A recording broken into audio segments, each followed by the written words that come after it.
கொடுத்த எல்லாருக்கும்.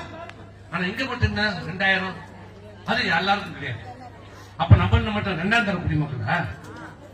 இந்த மெட்ராஸ் வசதி இங்க கருவாச்சியில் இருக்கிறவங்க என்ன தீண்ட தருவாங்களா? நம்மளும் தமிழ்நாட்டுடைய குடிமக்கள் தானே, இந்திய நாட்டுடைய குடிமக்கள் தானே. மெட்ராஸ் ஒரு ஓட்டு தான், நமக்கு ஒரு ஓட்டு தான். முன்னங்கட்டா நம்ம ஓட்டு தான் யார் முதலமைச்சரா வர்றதுன்னு நிர்ணயிக்கிறது. மெட்ராஸ்கார ஓட்டு வாங்கி நீங்க முதலமைச்சரா ஆக முடியாது. முதலமைச்சர் அவர்களே அந்த 14 தொகுதி மட்டும் ஜெயிச்சு ஸ்டாலின் முதலமைச்சர் ஆயிடுவாரா? அப்புறம் அப்ப நமக்கு என்ன? ஏன் 2000 தர? அந்த 2000 ரூபாய் ஏன் எல்லாருக்கும் தரல? இந்த ஆட்சி 2 மாசம் ஆச்சு. விவசாயத்து நிலத்த பயிர் எல்லாம் போய் பாத்தியா? பார்த்தாங்களா? இது வரைக்கும் பணம் வந்ததா? இப்பதான் முந்தான்னு சொல்றாரு. 400 கோடி ரூபாய் 400 ரூபாய் 30 தான் எத்தனை பேர் கொடுப்பனே?